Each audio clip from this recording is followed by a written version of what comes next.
I'm Michael Ventura. The story starts back in 2003. I had been out of university for probably about 6-7 months at the time, and I thought that 2003 at the time was the worst year of my life. I graduated a year prior in '02, which was at the time probably one of the toughest climates to get a job. The bubble had burst, for those of you who are old enough to remember the first bubble bursting. And it was a really tough time. And I came out and I tried to figure out what I was going to do with my life, and through some weird serendipitous connection that I had made in my junior year of college interviewing an entrepreneur for some journalism class I was taking. He owned an agency in New York City, which is where I had moved to after graduating. And I told him I was looking for a job and I hadn't found something in a while. And he said, look, there's this utility role player thing that we have that's open. You're going to have visibility into the whole company. You should come and work with us. And I said, that's great. I'll work anywhere. And so I started the job there.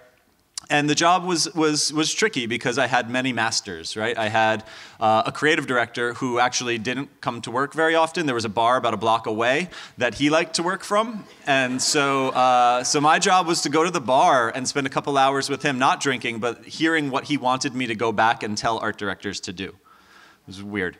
Then there was a head of strategy who was a really wonderful person and would invite me into every meeting and said, just be a fly on the wall. Just listen, absorb, do what you need to do. There was a CFO who basically just made me run to the bank every day and deposit checks or check the mail for checks. And I did that a lot. And then the CEO, not the guy that I knew, but the woman who he had appointed the CEO, really wanted me to be her EA. And so I was also scheduling her and getting her into meetings and doing all the things I had to do there. So I basically, across this team of 50, 60 people, was floating across everything. And it was fun, and I had a really good time doing it. But what I realized was that the CEO didn't really like it. She didn't like it because I was basically not doing what she wanted me to do. I had to do what everyone else wanted me to do too, and it got spread very thin. And eventually, about 9 months into the job, I was very unceremoniously fired. So that sucked. And then on top of that, a girlfriend who I had at the time I was living with, we had this amazing rent control apartment. We were paying $400 a month in New York City. Yeah, it was fucking great. And frankly, I think it's what kept the relationship going at one point for a little while. But we started to get on the rocks, and we were starting to split. And then we get a letter one day slid under the door that says, hey, this building's been bought, and we're converting this building to condos, and the rent's going to go through the roof, and we can't afford that anymore. So I wake up in 2003 with no job, no relationship, no place to live, and really don't know what to do. And so the worst thing in my 23-year-old mind happened to me. I had to move home with my parents. And they're lovely people, don't get me wrong, but it wasn't really what I wanted for my life. And thankfully they lived a couple miles away into New Jersey, so it wasn't terribly far. I still, kept my friendships and things like that. But I had a couple things that happened. I got fired, and I could think about it one of two ways. It was a bummer, and I could be down on myself, and I could feel disappointed that I didn't, I got, dealt a rough hand. Or I could look at it as a blessing because it kind of was a weird job. And maybe there was actually an opportunity to find something else. I was moving home. Right? It just wasn't what I really wanted to do. But also, maybe there's a reason for this. Maybe there's something I'm not seeing. Maybe I'm not giving myself enough credit for what's about to happen. And then lost my social life, which, by the way, internet, there's two very different definitions for this, which I think is just weird. But one, I was all my friends lived in New York, and it was fuck the world. I have no interaction with anybody. But the other was maybe for the win. Maybe this might actually work out. Maybe something good will come of all of this. So it's also important to note at this point that I have suffered from a chronic disease my whole life. And, it's one that I think a lot of people don't give a lot of attention to, but it's a tough one that a lot of us suffer from. It's optimism. And so what I decided to do with this chronic disease that I suffer from was to look at all of these things that were really difficult and really challenging for me and think about what can I make with them, right? So what were my resources? Well, I had tons of free time. Because I was living at home and I had nothing to do but to think about that experience that I had gained in those months working at that agency and what that might give me. I had massive amounts of motivation because I did not want to live at home much longer. And then like the weird like icing on the cake was I had access to a car because my parents live in the suburbs, and so there was always a car around. And so I said, well, what can I do with these three things? I understand a little bit about the agency world. I've got a big motivation to do something else with my life, and I have a means of getting the hell out of New Jersey as quickly as I can. And so I decided I knew just enough to be dangerous. And at the same time, I had a friend named Albert, and the two of us started our first side hustle, essentially, which was going to become the full hustle at some point. Albert was working at Lehman Brothers at the time as a software engineer and was quite miserable with his life too. And so the two of us bonded over that quite a bit. We had gone to college together. And so what I would do every day is drive to Jersey City, where Lehman Brothers headquarters was, and I would pick him up. And we went to Kinko's and we made business cards for a company that we thought we would maybe take a shot at creating, which at that time was making Flash websites, for those of you who remember the time when everyone wanted a Flash website. And we would drive into New York and we would weasel ourselves into any circumstance we thought might have someone who might write us a check to do a website. And we would sneak into parties and we'd find out about events and we would do whatever we could do and just like schmooze, schmooze, schmooze to try to figure out a way to get something off the ground. And lo and behold, we did. And in 2004, we started the germ of what has become the business that I run today. And from 2004 on, we took on partners and we went through our own ups and downs, and eventually the partners didn't really feel like they wanted to stay too much longer because the financial crisis was about to happen in 2008, and just like things started to feel real weird. And I was sort of sitting in a moment where I had to say, what am I going to do with my life right now? Because all these folks are leaving. We've started this thing. It's been working. We've been making digital campaigns for clients. We've been building experiential campaigns for clients. And I bought out the partners and I said, I'm going to stick with this thing and I'm going to try to make it something that means something to me. And so we rebranded in 2009 and Subrosa was born. And Subrosa, as Tina said, is sort of where I spend a lot of my time. It's a strategy and design practice. We do a lot of work with wonderful brands, but the point is not to talk about Subrosa. But here's some things that are interesting about it. I walk in every day to the studio and I have 50 people who I love to see and love to work with and get me out of bed every morning because we're doing good stuff and we're enjoying each other's company and we're putting out work in the world that we're proud of. We have a client list that I'm really proud of, that we've spent a lot of time cultivating, that we work really well with, that respect our work, that give us enough leash to do what we want to do. And then we also have the agency, the freedom to do some of our own work. So this LPM, Le Petit Mort, which is a French euphemism for orgasm, is our own little, as an aside, is our own little orgasm that we do twice a year. It's a completely self-designed publication that we do that's non-client related. It's just a thing we do a couple times a year for ourselves. And then lastly, we really got an opportunity in building this business to declare a major. And stand for something. And what we decided to stand for was empathy. We found that a lot of what we do in our work is actually using empathy to solve problems. We built a curriculum on it, which, as Tina said, we teach down at Princeton now. It's team taught by about 4 of us. We've been doing it for 3 semesters, #1 student-ranked class on campus, which is pretty rad. Holla. And then in addition to that, we've been able to launch these cards a couple weeks ago, which are these facilitation tools. And just one quick crazy aside, these cards have been getting us invited to really amazing, strange places to talk about empathy. So in the past month, we've done stuff with Fast Company and usual suspects like Eileen Fisher and companies that you would imagine are pretty switched on. But last week, I spent a week with 55 3-star, 2-star, and 1-star generals at West Point talking about how to train empathy into the cadet's mindset. And that's an amazing thing that's happening in the world. So that's a little background. That's a little bit of my story. Hi, I'm Michael Ventura. This story starts in 2006. While we were running Subrosa, a guy came to us and said, I'd like to hire your agency to start a magazine.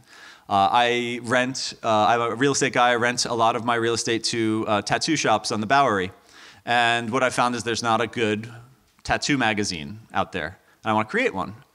And I don't have any tattoos, but that really doesn't stop me. I was like, okay, this sounds like an interesting project. And we began and launched and created Inked Magazine, which is still on newsstands today. And we have nothing to do with it anymore. And it's kind of evolved out of what we had done. But it was a fun process. But what it did was it threw me into this serendipitous world of things that I didn't know were going to exist. And I ended up in Los Angeles doing a shoot one day. And I walked down on the roof of the first location. It was an 18-hour day. It was like 7 in the morning, and there was this lady sitting there, and she was really cute. And so I sat down and we started talking and really hit it off. And that night, when the shoot was all wrapped, I was wiped out. I had to fly home the next morning, and we said goodbye. And I was like, I don't think I'm ever going to see this girl again, but I really like her. And we began a long-distance relationship. And she ultimately became my wife. But long-distance relationships also suck. They're really hard for those of you who've been in them, because on one end of the spectrum, it's too much work. It's too much work, and it's a lot of time and effort that you have to put into making that make sense. But on the other end, we found that we had time to talk. We had time to get to know each other in a different way. So there was something about that that was serendipitous. We wouldn't have chosen that to be the way you meet somebody, but it was the way we met somebody. And one of the things we talked a lot about were our dreams. Right? And dreams can often feel like something that's really unattainable, right? Something that's really reaching and stretching, or it can feel like something to work for, something to really push for. And one of the things we talked a lot about was creating a store. We loved this idea of a store. We thought a store would be this place where we could bring all the interesting things we find and see from around the world and bring them to a place so they can find a home with someone else. We thought it was a place where we could bring our friends' art and music and all of the things that we love about the people in our community and give it an opportunity to be exposed. But we were 26-year-old kids, 27-year-old kids. We didn't really know what we were doing, but we thought this was a great idea. And we said, we're going to give it a shot. And in 2012, after having talked about this a lot and been running Subrosa for a few years at that point, we decided we needed to take a risk. We needed to go out on a limb, and we said, well, let's just travel. Let's go somewhere, and let's go out of our comfort zone. And we had not enough money to take the trip we took, but we ended up buying a ticket to Morocco and rented a car and drove around the country for about a month, just kind of getting into trouble and seeing what we could find. And serendipitously, one day in Marrakesh, we're walking around the souks and find this old wooden door that looks really beautiful and kind of crack it open, and there's this craggly set of steps, and we walk down the craggly set of steps, and there's this old gnarly man down there, and he's got tons of tannery tools and dead animals and tea, because everywhere in Morocco has tea. And he said, come in, sit down, and we had a glass of tea with him, and we looked at this bag that was on the floor. It was a leather bag, but it was a beautiful one. It was just made well, and he had told us about how his family had been making them for years and generations. And we said, great, we're going to buy one. And then we looked at each other and we said, this would be amazing for that store. And we didn't have a store. So we bought 30 of them. And we again, these were lean days, and we said, we're going to go out on a limb and we're going to do this. We have to take a shot, because if we don't start doing something, nothing's going to happen. And so we bought 30 of them and brought them over to the DHL or whatever it was and sent them home. And so we got home, and they were sitting. This is not our apartment at the time, but they were sitting in our apartment as huge 2 bags of 30, and they kind of smelled like mutton, right? They had been shipped from a tannery, right? And they just had that smell still. So that was great. And so after dinner, what we would do is we would grab the dog and take him for a walk, and we would walk around the city just saying all right, we got to find a store. We got to find someplace. And we would walk every night, just looking around. And we walked by this building one night, and it was this dilapidated mess. It didn't look like this. I didn't have a photo I could find quickly. So the place had mold, rats, asbestos, illegal squatter. It had a defunct marijuana grow room, which means there were no plants. But it had all the lights and all the other stuff. It had a porn studio that was designed in a Grecian theme with faux marble columns, and I swear to God. And we were like, this is perfect. This is the one. This is the one for us. And so thus began about a year of negotiation with the landlord to make it all come together, and we took a long lease, and we began the process of building a store, and a couple years ago we were able to open our store, Calliope. And the first thing we sold in that store, literally the first item, was one of those bags. That serendipity you can't write into a script, but that is what actually happened, and it blew our minds. So Calliope has grown into a thing, right? We've had it for a couple years now.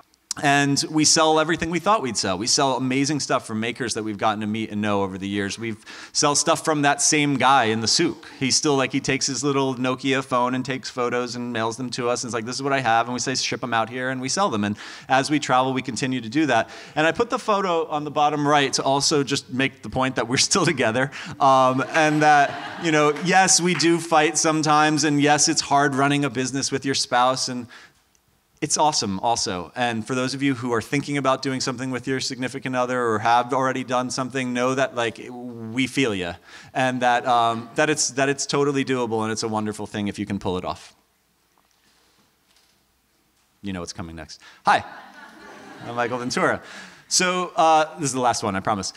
So in 2007, I went through a pretty difficult period in my life because the partnerships with my partners in Subrosa were starting to fall apart.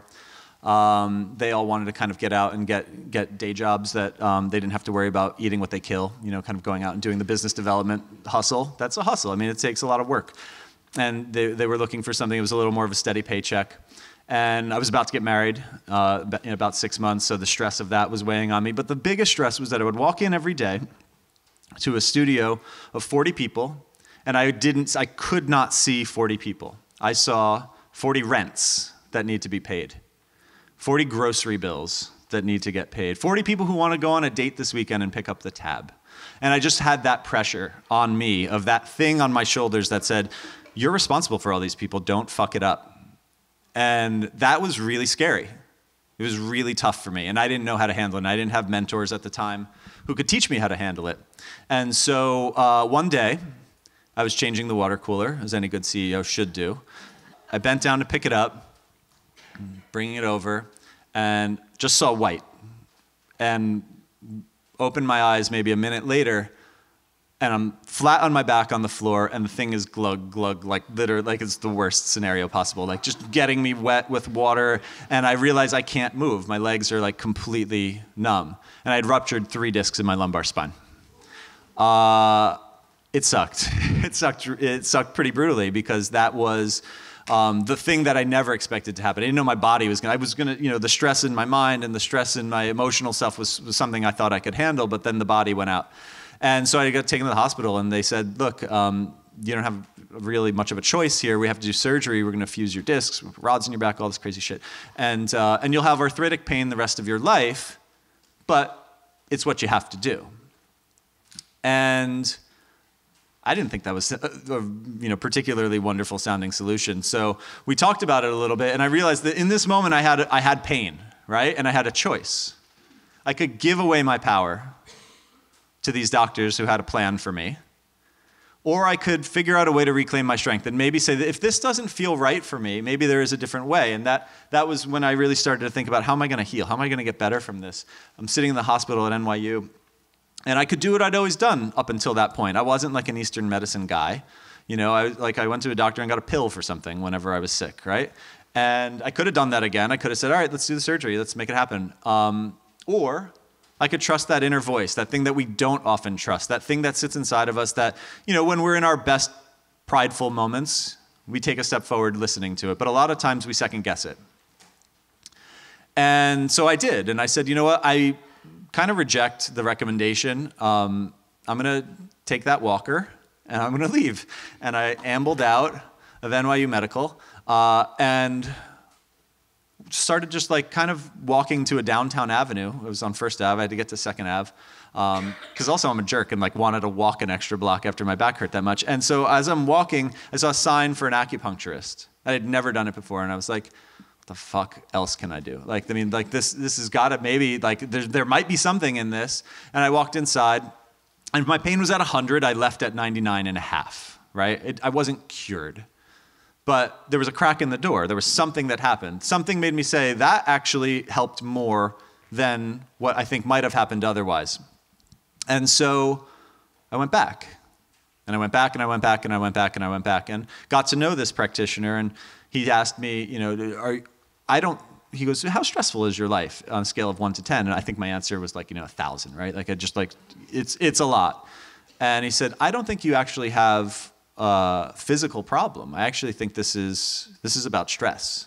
And your back went out. You have a physical problem now, but the reason why is because you weren't handling stress well, not because you're not a fit adult.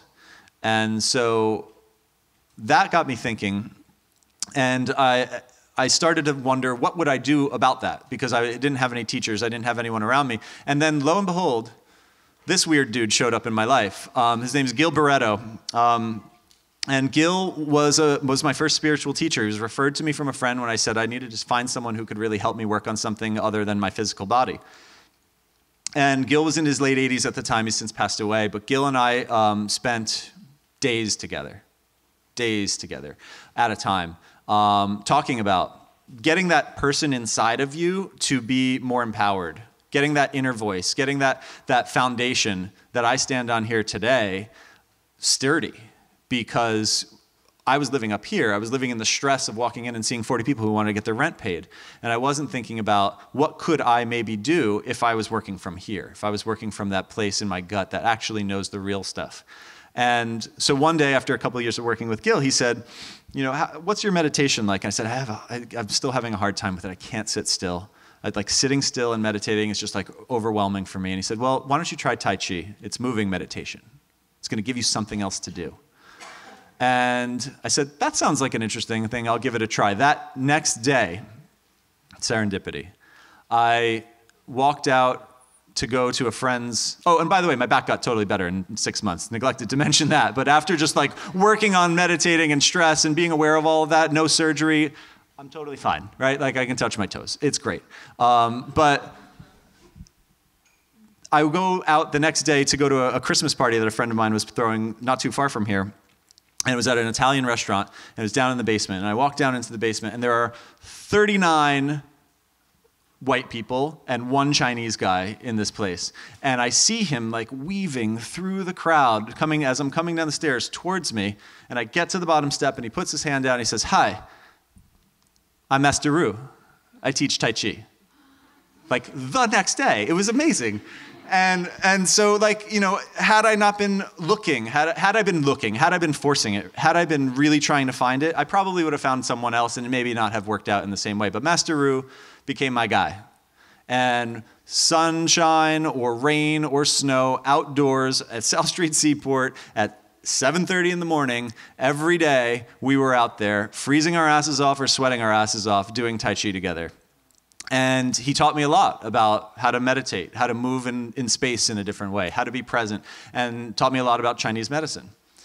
And then I met this crazy lady who is an indigenous curandera, or shaman, from Mexico. She works in a tradition called the tradition of the grandmothers. Grandmothers teach granddaughters. That's the way it's gone for years. The reason why they do it that way is because they believe that a mother can't exclusively work from a place of love, because a mother sometimes has to be a disciplinarian. A mother sometimes has to be a teacher, but a grandma can just be love. And so that's why they skip a generation, which is really special. And so she's my Mexican grandmother now, and she took me under her wing after working on me once or twice, and she said, "I want to teach you what I do because I don't think my grandchildren should be the only people who do this." And I said, "But I'm not a little Mexican girl." And she said... And she said, "It's okay, like I have a feeling about this." And so I trusted Doña, and together we began this work. And so these three teachers took me to a point in 2009 where I was feeling better. I was connected. I was in my body. I knew how I was feeling and doing, and my brain felt better, and my peace was there. And I woke up one morning with a very clear thought in my head. It might have not even been a thought. It might have been a message. And it was, these people helped you. Ask them to teach you so that you can help other people. And so I went back to all of them and I said, look, I know I have a job and I'm doing all of these other things. I'm not going to leave Subrosa, but I want to learn how to do what you do. Will you teach me? And they all immediately said yes. And they said, you're going to come on nights, you're going to come on weekends, you're going to come any free moment you have, and you're going to have to do this work with us, and you're going to have to commit. And so I did. And I trained with them for several years very intensely. And in 2011, launched Corvus, which is an alternative medicine practice. I see 15 patients a week in private practice. And so I typically do 8 a.m. and 6:30 p.m. every weekday. And then Saturdays, I go as long as I can. And it is an amazing gift. I mean, it's something that they gave me that I honor and respect and give to other people, but I wouldn't have found it if it wasn't for the serendipity, if it wasn't for bumping into an acupuncturist's office after leaving NYU, if it wasn't to walking into that Italian restaurant and finding Masteru, if it wasn't all of these things, all of these little things that get put on your path that if we're just up in our own shit, we miss. But if we're open, we can find them. There's not another hi, I'm Michael Ventura. So the truth is that it's out there, right? That these things can happen, but that it's not going to happen easily sometimes.